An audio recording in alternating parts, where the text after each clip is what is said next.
नमस्कार बच्चों, मैं आज द्वितीय कहानी श्मशान के बारे में कहना चाहती हूँ। बच्चों, इस कहानी का लेखक है मनु भंडारी। मनु भंडारी जी ने लेखिका मनु भंडारी जी ने आपसे क्या कहना चाहती है कि मनुष्य दूसरों से कितना प्यार करता है, उसी के अलावा उन्होंने अपने आप को ज़्यादा प्यार करते हैं। इसी के विषय पर मनु भंडारी ने इस कहानी को लिखा हुआ है। इस कहानी में भी ऐसा एक आदमी अपने आप को किस तरह वो प्यार कर पाता है, उसी के बारे में ये कहानी दिया गया है। कहानी का शुरुआत इस प्रकार है। रात के 10 बजे होंगे। स्मशान के एक ओर डोम ने बेफिक्री से खाट बिछाते हुए कबीर के दोहे की ऊंची थान छेड़ दी।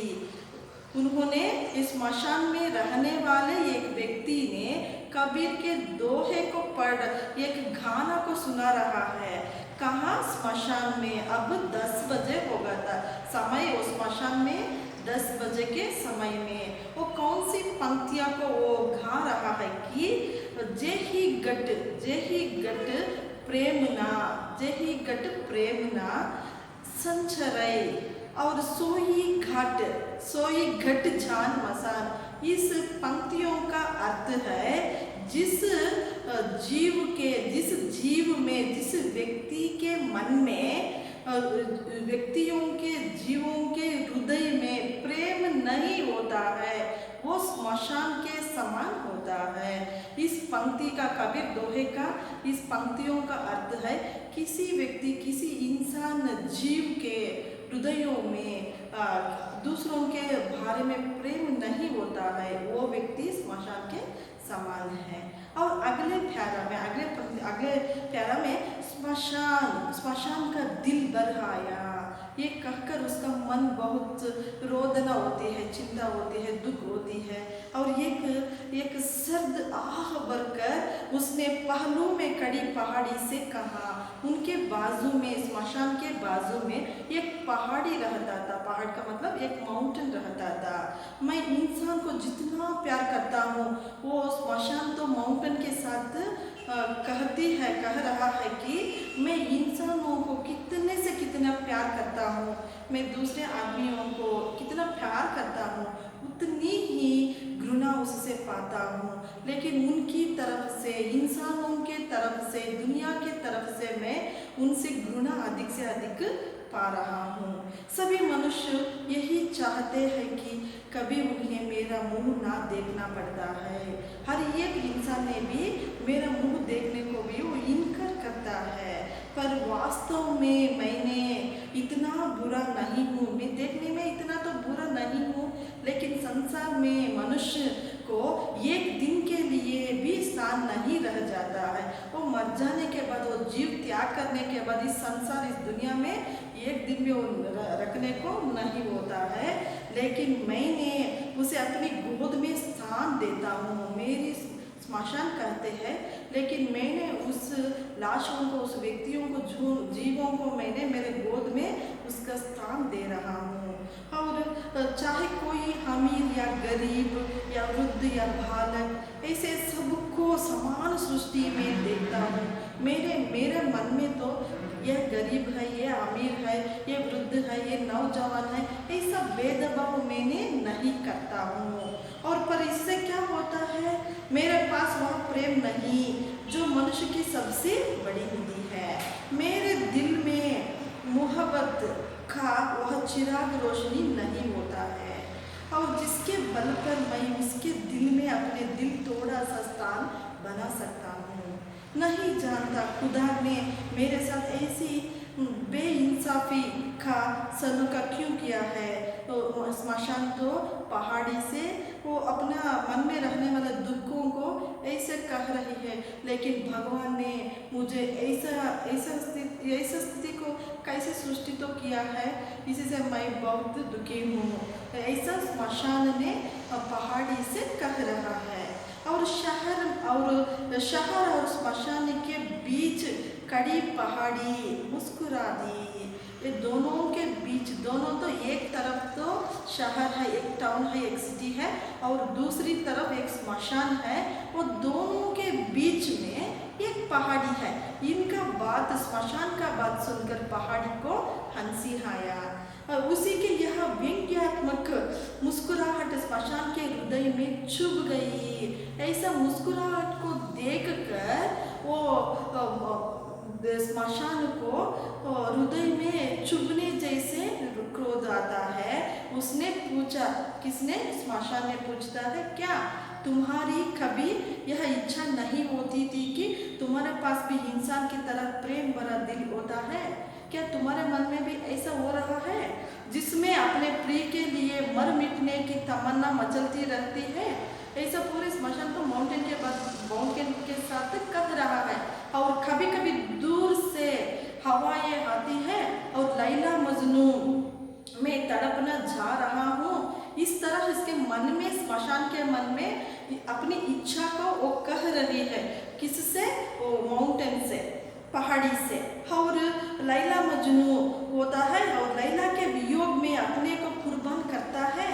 प्रिय की प्रतीक्षा में राह में पलकों के फावड़े बिछाकर बैठ रहता है। और सावन की उठी घटनाओं से मन की ऊब उठती है। और बसंत की सरमई सांझों में भी मेरा मन तड़प बनकर रह जाती है। प्रिय का जीवन ही मेरा जीवन होता है और उसकी मौत मेरी मौत। पर क्या करूं? ईश्वर ने मुझे स्मशान बनाया है जिसके हृदय में प्रेम नहीं, स्निग्धता नहीं, सरसता नहीं, केवल धू धू करती आग की लपटे हैं। स्मशान तो अपनी मन में रहने दुखों को पहाड़ी से कह रहा है। क्या कह रहा है कि मैं भी एक लैला मजनू जैसे, एक प्रकृति जैसे ऐसा उल्लास से रहने को मेरा मन भी इच्छा है, लेकिन भगवान ने, ईश्वर ने मुझे एक स्मशान के रूप में बना दिया है। इसीलिए मेरा मन के अंदर शीतलता नहीं है, केवल आगों की दूर का कणों भी मेरे पास रहता है। और एक आंख से स्मशान को और दूसरी आंख से शहर को, और उसमें बसे इंसानों को देखने वाली पहाड़ी ने पूछा, बड़ी तमन्ना है इंसान बनने की। वो पहाड़ी एक तरफ शहर को और एक तरफ स्मशान को देखकर वो स्मशान से कहता है कि तुम इंसान बनने को बहुत इच्छा है तुमको? स्मशान ने कहा, तमन्ना, वो मेरा इच्छा तो मनुष्य के पास जैसा प्रेममय हृदय है। वो स्मशान कहता है जो इंसानों के मन में कितना स्नेह से, कितना प्रेम से भरा हुआ दिल रहता है, लेकिन हमारे पास वो दिल तो नहीं रहता है। जो पाने के लिए, वो इस प्रेम को पाने के लिए मैंने अपने जैसे सब जीवन भी कुर्बान कर सकता हूँ। वो मनुष्य के जीवन पाने के लिए मैं कुछ भी कर सकता हूँ। पहाड़ी मुस्कुरा दी। वो ये बातों को सुनकर, स्मशानी के बातों को सुनकर पहाड़ी फिर भी मुस्कुराता है। इतने में ही किसी के करुणा क्रंदन स्मशान के शुष्क हृदय के दहला दिया। इतने में वो दोनों में चर्चा करने समय, दोनों में कहे तो कौन, यहाँ पहाड़ी और स्मशान दोनों में भी बातचीत करने समय एक रोने का, करुणा क्रंदन का आवाज आ रहा है। कहाँ से? वो स्मशान की तरफ से। और एक छोटी सी भीड़, एक छोटी सा ग्रुप, एक इंसानों के ग्रुप है और किसी शव को लिए चली आ रहा है। स्मशान को कौन आ रहा है? कोई मरने वाले शव को लेकर, डेड बॉडियों को लेकर आता है। उसी है ना वो कारण, इसीलिए कुछ लोगों ने एक शव को लेकर स्मशान की तरफ आ रहा है। और उसमें एक सुंदर नवयुवक फूट फूट कर रो रहा था, मानो किसी ने उसको सर्वस्व लूट गया है। लाश उतरी गई। वह उस नवयुवक की पत्नी थी और युवक का क्रंदन स्मशान के हृदय को भेद गया। वो ग्रुप के साथ, वो भीड़ के साथ एक नवयुवक भी आ रहा था। वो नवयुवक युवक फूट फूट कर बहुत से बहुत रोता था, क्योंकि उनकी पत्नी मर चुकी थी। वो भीड़ के आदमियों ने, वो इंसानों ने शव को नीचे उतार लिया। वो शव को देखकर अभी जोर से फूट फूट कर वो नवयुवक रो रहा है। कहाँ? स्मशान में। और सारा क्रियाकर्म समाप्त कर जैसे तैसे उस युवक को संभाल कर वे लोग ले गए। और स्मशान सोचता रहा कितना प्यार करता होगा, और यह अपनी पत्नी को, काश मैं भी किसी को इतना प्यार कर सकता। वो सोचता है, स्मशान उसके मन में सोचता है, वो नवयुवक अपनी पत्नी से कितना प्यार करता है। मैं सोचा तो भी मेरा मन में भी इतना प्रेम करने को नहीं होता है। वो ऐसा संभाल कर पूरे कार्यों को समाप्त कर वो युवक को ले जाता है। वो लोगों ने युवक को लेकर जाता है। और दूसरे दिन, वो अगले दिन, वो कार्य के बाद नेक्स्ट देखो वो क्या था, सांझ के धुंधले प्रकाश, इवनिंग का समय, सांझ का समय, उस समय में स्मशान में देखा वही युवक आ रहा है। उसके कल और आज के चेहरे में जमीन आसमान का अंतर, और रात में ही जैसे वह बूढ़ा हो गया था, आंख सूझकर लाल हो गई थी। वह पागलों की तरह लड़खड़ाता हुआ आया और अपनी पत्नी की राख बटोरने लगा। कुछ देर तक हिचकियाँ लेता रहा और उसकी आंखों से निरंतर आश्रु बहने लगा। वो सोचता है उसका हालत एक दिन रात में वो बूढ़ा जैसा दिखता था। कौन? वो नवयुवक। उसके आंखें रो रो कर बहुत से बहुत लाल हो गया था, और उन्होंने पूरे के पूरे वो धो लेने के जैसे दिखता था। उसने किसी व्यक्ति ने अपने सौभाग्य को खोकर रहता है ना, उसी तरह वो युवक भी वो स्मशान को दिख रहा था। और उन्होंने फूट फूट कर रोकर उन्होंने लाश को, राख को बटोरते हुए और वहाँ चिंतित से रो रहा था। कुछ देर तक हिचकियाँ लेते हुए उसकी आंख निरंतर आंसू बहते थे। फिर जैसे भावनाओं को बांध टूट गया, पर वह सिर फोड़ फोड़ कर रोने लगा और चीखने लगा, तुम मुझे छोड़कर कहाँ चली गई सुकेशी। उन्होंने बहुत वेदना से, बहुत कष्ट से वो नवयुवक अपने सिर को मार कर वो कहता है, मेरे जीव से जीव हो, मेरे प्यारी से प्यारी हो, मेरे छोड़कर तुम्हें चले गए सुकेशी। नवयुवक का पहले पति का नाम क्या है? ये वन बार क्वेश्चन में पूछता है। नवयुवक का पहला पत्नी का नाम सुकेशी है। सुकेशी उसकी पहली पत्नी है। उन्होंने अपनी पत्नी से बातचीत कर रहे हैं, मुझे छोड़कर तुम्हें चले गए हो, तुम्हारे बिना मैं जीवित नहीं रह सकता, और तुमने कसमें खाई थी कि जिंदगी भर तुम मेरा साथ दोगी, पर 2 वर्षों में ही तुम तो मुझे अकेला छोड़कर चले गई। अब मैं तुम्हारे बिना जीवित नहीं रह सकता हूँ। तुमने शादी के समय में तुमने मेरे लिए वादा किया था, प्रॉमिस किया था कि मैं जीवन साथी तुम्हारे साथ में रहता हूँ, लेकिन तुम्हें शादी के बाद 2 साल 2 इयर्स के बाद तुम्हें मर चुके हो। तुम्हारे बिना मेरा जीवन शून्य है, इसीलिए मैं भी मर जाता हूँ, और तुम मुझे अपने पास बुला लो, नहीं तो मुझे ही तुम्हारे पास आने का कोई उपाय करना पड़ेगा। वो रिक्वेस्ट करता है कि अपनी पत्नी से, तुम्हारे पास में आने का कोई रास्ता है तो बताओ, मैं नहीं जीवित रहता हूँ, और नहीं तो मेरे जीवन का कोई अर्थ नहीं, कोई सार नहीं, कोई रस नहीं। तुम ही तो मेरा जीवन थी, मेरी प्रेरणा थी। अब मैं जीवित रहकर करूँगी ही क्या?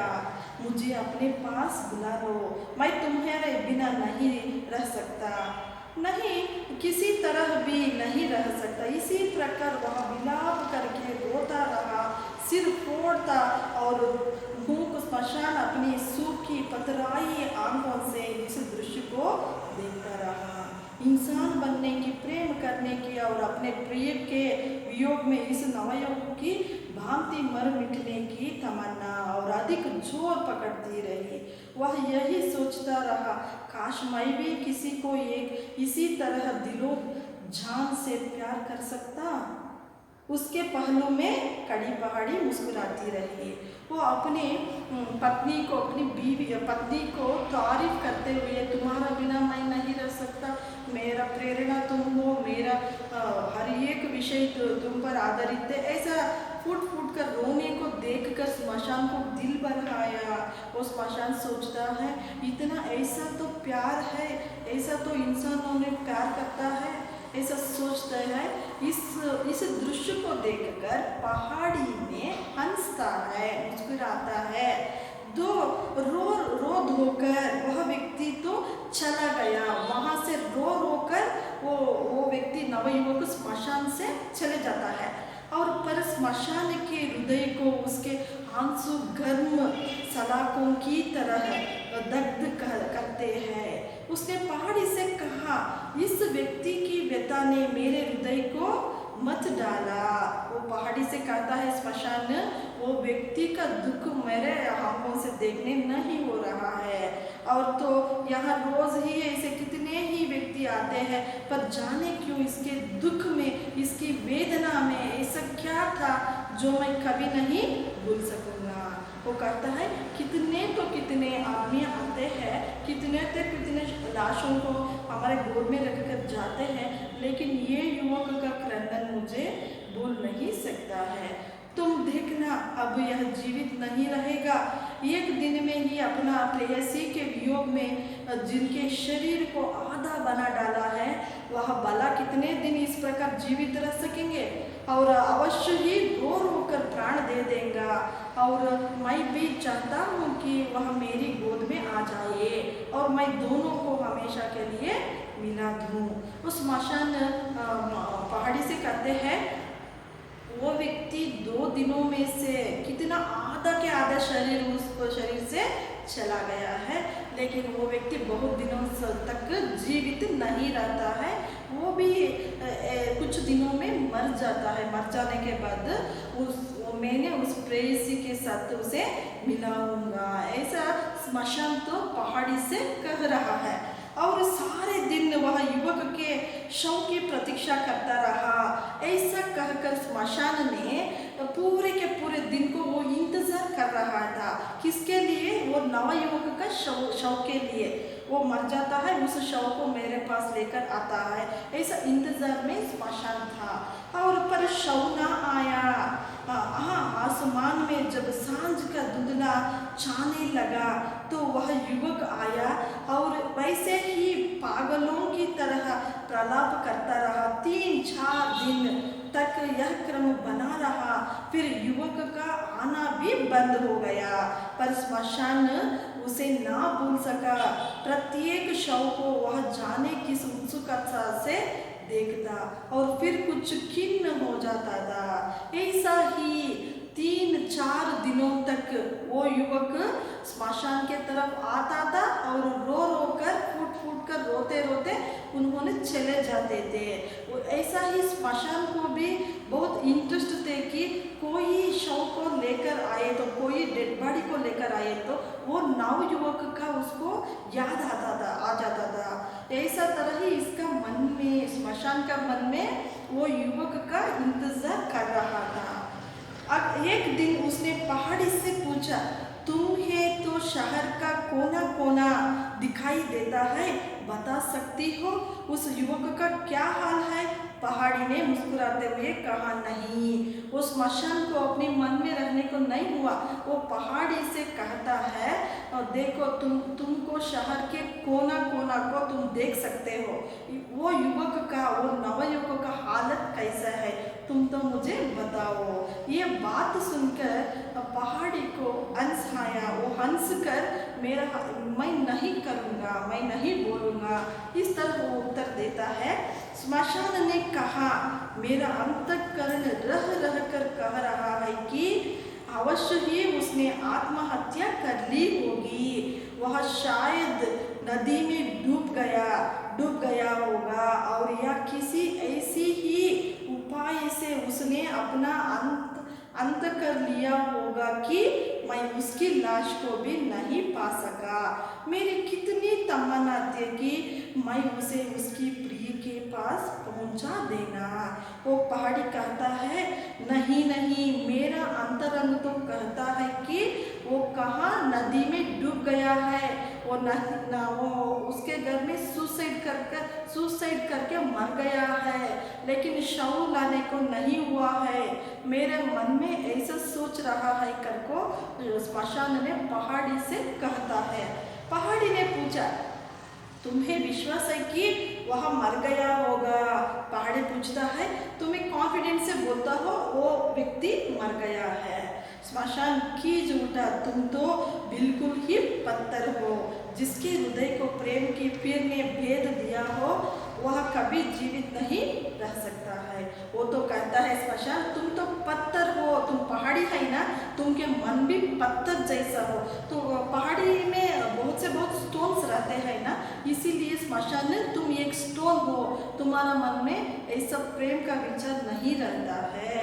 उसको बहुत से बहुत प्यार करते हुए तो एक उनका पत्नी वो मर जाने के बाद वो युवक भी मर गए होंगे। दिन आए और चले, अपने अंचल में इंसानों को, अपने प्रेमियों को वियोग में आंसू बहाते देख स्मशान का मन इंसान के प्रति और अधिक श्रद्धालु होता गया। और यह एक क्रम सा हो गया कि स्मशान इंसान के अलौकिक गुण गाया करता था और पहाड़ी मुस्कुराया करता था।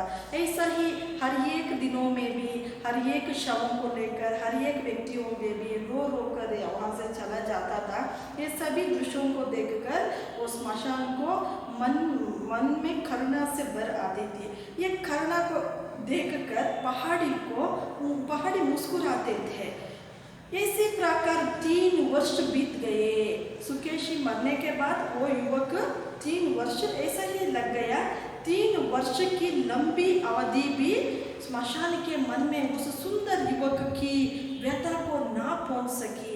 ऐसा ही दिन घटते घटते 3 साल हो गया है। 3 years इज कंप्लीटेड। बाद में वो स्मशान के मन में वो नव युवक का भी इंतजार था। वो नव युवक का बारे में सुनने का इंतजार था। वह अक्सर उसकी बात करता, उसके उन आंसुओं की बात करता जो उसने अपनी प्रेयसी के वियोग में बहाए थे। उसके उस अनुपम प्रेम की बात करता जिसने उसे अवश्य ही आत्महत्या के लिए बाध्य कर दिया होगा। उसके उस करुणा विलाप की बात करता जो आज भी उसके हृदय में मते ढाल रहा था। वो अन्य प्रकारों की उन्होंने अपने प्राण को त्याग दिया होगा। वो लाश भी हमारे स्मशान को नहीं आया है। ऐसा ही सोच में था स्मशान वो युवक के बारे में। तभी एक दिन फिर उसका हृदय किसी परिचित स्वर की करुणा चित्कारों से दहल उठा। पुराने वो सुना हुआ आवाज, वो दिन वो आवाज चिल्लाकर रोने का आवाज सुनाई दिया। कहाँ? स्मशान में। और उसने देखा वही सुंदर युवक एक छोटी सी भीड़ के साथ किसी शव को लिए आ रहा था। वो देखने में, स्मशान देखने में वो पुराने आए हुए वो नव युवक वो एक शव के साथ वो एक भीड़ में आ रहा है। कहाँ? स्मशान के ओर आ रहा है। और स्मशान ने सोचा वह अभी जीवित है। अब इस अभागे पर ईश्वर ने कौन सा दुख डाला है? वो व्यक्ति, वो नवयुवक व्यक्ति अभी जिंदा है। वो उस व्यक्ति को कौन सी दुर्भाग्य आ गया है, कौन सी दुख आया है, ऐसा देखकर इंतजार करते थे कौन? स्मशान। वहाँ पर वहाँ जो बीत चीत हो रही थी उससे यह समझने में देर ना लगी कि यह भी उसकी पत्नी ही थी। सब लोग कह रहे थे इसके भाग्य में पत्नी का सुख ही नहीं लिखा है, वरना 5 ही वर्ष में 2 पत्नियां ना छोड़ जाती। अभी बेचारे की उम्र ही क्या है। उनके भीड़ में आने वाले लोगों ने, उनके ग्रुप में, वो युवक के ग्रुप में आने वाले लोगों ने ऐसा बातचीत करते हैं कि वो युवक का उम्र, वो युवक का एज तो बहुत कम है, लेकिन उनके शादी के बाद 5 साल के अंतर्गत अंदर में 2 पत्नियां मर गई है। ऐसा वो आने वाले भीड़ में रहने वाले व्यक्तियां वो नवयुवक के बारे में बातचीत कर रहे हैं। कहाँ? स्मशान में। आज भी युवक का क्रंदन अत्यंत करुणा था। आज भी उसकी चित्कारे हृदयों को दहला देने वाली थी। आज भी उस दिन भी सेम पहले कैसे रोया कि वैसा ही फूट फूट कर रो रहा है, और आज भी उसके आंसू गर्म सलाखे की भांति हृदय को दहला देने वाले हैं। और उसके पहले दिन के रूप में और आज के रूप में कोई विशेष अंतर नहीं था। जैसे तैसे धीरज बंधा कर वो पकड़ कर लोग उसे ले गए। वो पहले दिन ने पहले समय वो कैसे रोया था सुकेशी मरने के बाद, पहले पत्नी सुकेशी मरने के बाद वो कैसे रोया है और कैसे इसके बारे में बताया है, उसी तरह उसके सेकेंड पत्नी द्वितीय पत्नी मरने के बाद भी उन्होंने ऐसा ही फूट फूट कर रोता है। उसके पूरे वो काम करने के बाद वो लोग उसे लेकर जाता है। कहाँ? वो नवयुवक को स्मशान से लेकर बाहर चले जाता है। स्मशान के मन में वर्षों से मनुष्य के अलौकिक प्रेम की जो धारणा जमी हुई थी, वो स्मशान के मन में इंसानों के तरफ से वो बहुत उसको रेस्पेक्ट देते थे, उसको मन को चाहते थे। लेकिन उसके पहली बार हल्का सा धक्का लगा, उसके मन में कुछ बेचैन लगा, और संध्या समय वह युवक फिर आया और अपनी पत्नी की राख में लोट लोट कर विलाप करने लगा। मैंने स्वप्न में भी नहीं सोचा कि तुम मुझे इस प्रकार छोड़कर चली जाओगी।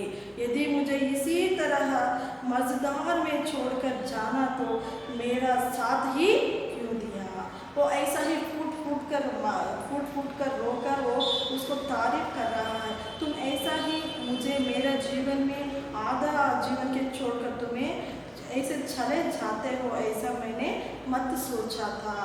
और अब मैं तुम्हारे बिना कैसे जीवित रहूं? तुम्हारे बिना मैं भी नहीं जीवित रहता हूँ। और तुमसे अपनी मधुर मुस्कानों से एक दिन ही मेरे मन से सुकेशी की व्यथा पहुँच दी।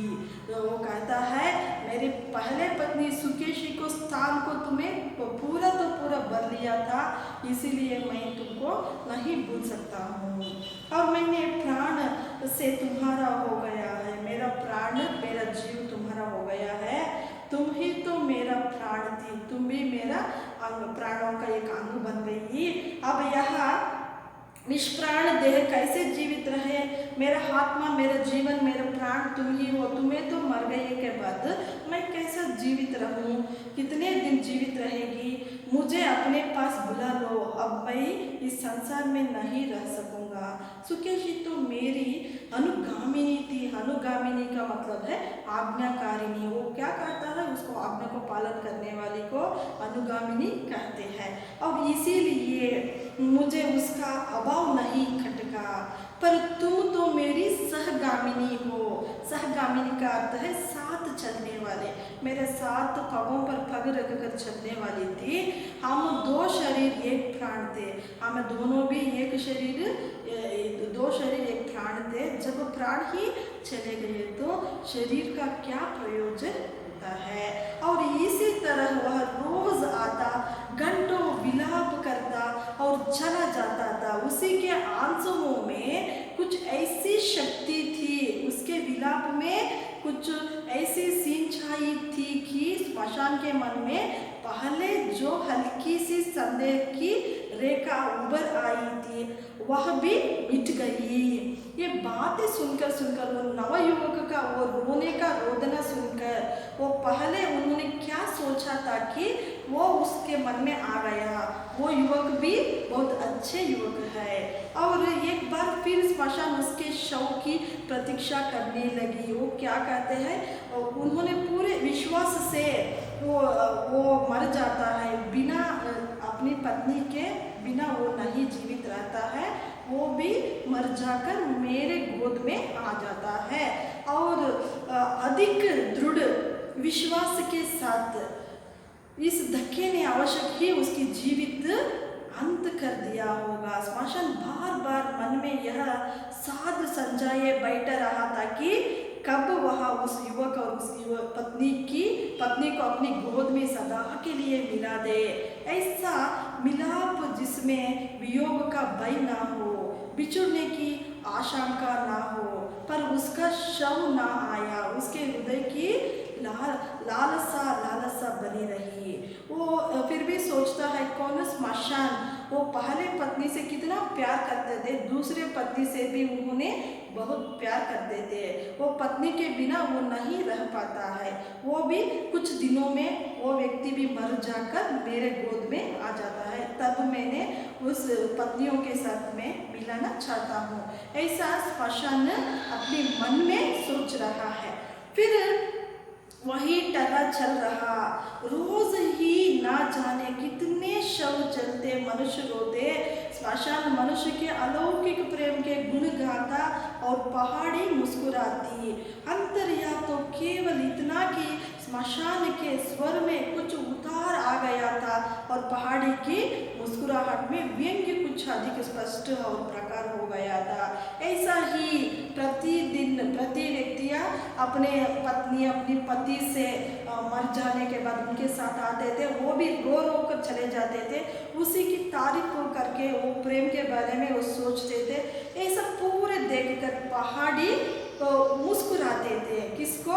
स्मशान को देखकर मुस्कुराते थे। 2 वर्ष भी नहीं बीत पाए होंगे कि स्मशान के कानों में फिर वही परिचित स्वर सुनाई पड़ा और उसके आश्चर्य का ठिकाना नहीं रहा जब उसने देखा कि वह युवक इस बार अपनी तीसरी पत्नी के शव को जलाने आया था। ऐसा ही 2 वर्ष हुआ था। पहले पत्नी के बाद 3 वर्ष के बाद उन्होंने आया था और यह 2 वर्ष के बाद आता है। वहाँ भी एक शव को लेकर वो युवक स्मशान को आता है। कौन? ये नवयुवक उसी का क्रंदन का आवाज सुन रहा था और उसने सोचा शायद बिना प्रेम के ही उसने मजबूरी में विवाह कर लिया हो, पर उस युवक का विलाप सुना तो वह भ्रम भी जाता रहा। आज भी उसका क्रंदन उतना ही करुणा था, आज भी उसकी चित्कार हृदय को दहला देने वाली थी, आज भी उसके आंसू गर्म सलाखों की भांति दर्द करने देने वाले थे। उसके पहले वाले रूप में और आज के रूप में कोई अंतर ना था। वो देखता है, वो ऑब्जर्व करता है स्मशान पहले पत्नी को किस तरह उन्होंने प्यार कर कर रोता था, उसी तरह दूसरी पत्नी को भी ऐसा प्यार कर को उसको मन भराया था। किसको? स्मशान के तीसरी पत्नी मरने के बाद भी पहले पत्नी को किस तरह उन्होंने फूट फूट कर रोता है, उसी तरह तीसरी पत्नी मर जाने के बाद भी उन्होंने फूट फूट कर रो रहा है। उसकी बात भी वही थी, केवल इतना अंतर था कि आज उसे अपनी तीसरी पत्नी ही सबसे अधिक गुणी दिखाई दे रही थी। वह दावा कर रहा था कि तीसरी पत्नी ने ही उसका सच्चा प्रेम था। पहली 2 स्त्रियों का प्रेम बचपना था, ना समझी थी। पहली उसकी अनुगामिनी थी, दूसरी सहगामिनी थी, तो तीसरी अग्रगामिनी थी। उसकी पथ प्रदर्शक थी, जिसके बिना वह एक कदम भी जीवित नहीं रह सकता। वही पुरानी बातें, वही विलाप, वही क्रंदन, मानो इसका भावना के साथ कोई संबंध ही नहीं हो। कंठस्थ पाठ की तरह वह उसे दुहारा रहा हो। वो स्मशान सोचता है पहली पत्नी और दूसरी पत्नी को क्या क्या कहा था, कैसे रोया था, उसी तरह वो तीसरी पत्नी को बात करके रो रहा है वो युवक। मनुष्य के अलौकिक प्रेम की जिस भावना को स्मशान अपने हृदय में बड़े यत्न से संजोए बैठा था, उसका वही हृदय उस हृदय दृश्य से पत्थर हो गया।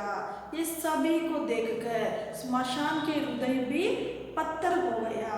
वह हवाक विमूढ़ सा देखता रहा, उसकी दृष्टि पतराई हुई थी।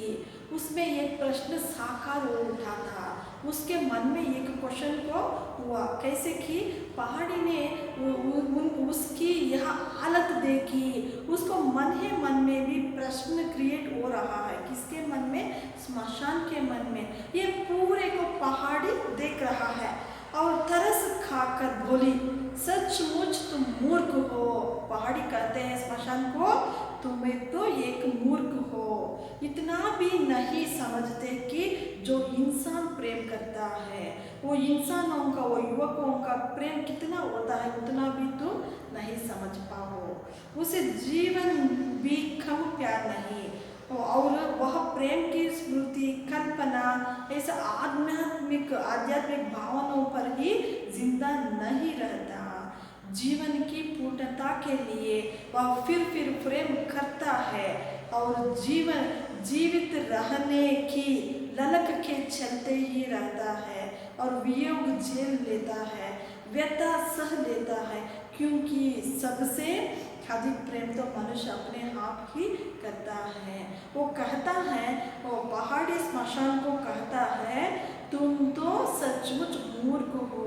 यदि एक इंसान, यदि एक व्यक्ति, यदि एक मनुष्य जीना है तो उसके आसपास वो कितना चीज़ें उसको ज़रूरत है, उसी से वो प्यार करता है, लेकिन उसके बदले में बहुत से बहुत अपने आप को प्यार करता है। कौन? वो इंसान अपने आप को प्यार करता है और उसी के साथ अपनी सुविधाओं को, वो किस चीज़ें चाहिए, किस से प्यार चाहिए, उसके बारे में भी कुछ प्यार दिखाता है, लेकिन उससे ज़्यादा अपने आप को वो प्यार कर पाता है। ये समझाए, ऐसा पहाड़ी ने स्मशान को समझाया।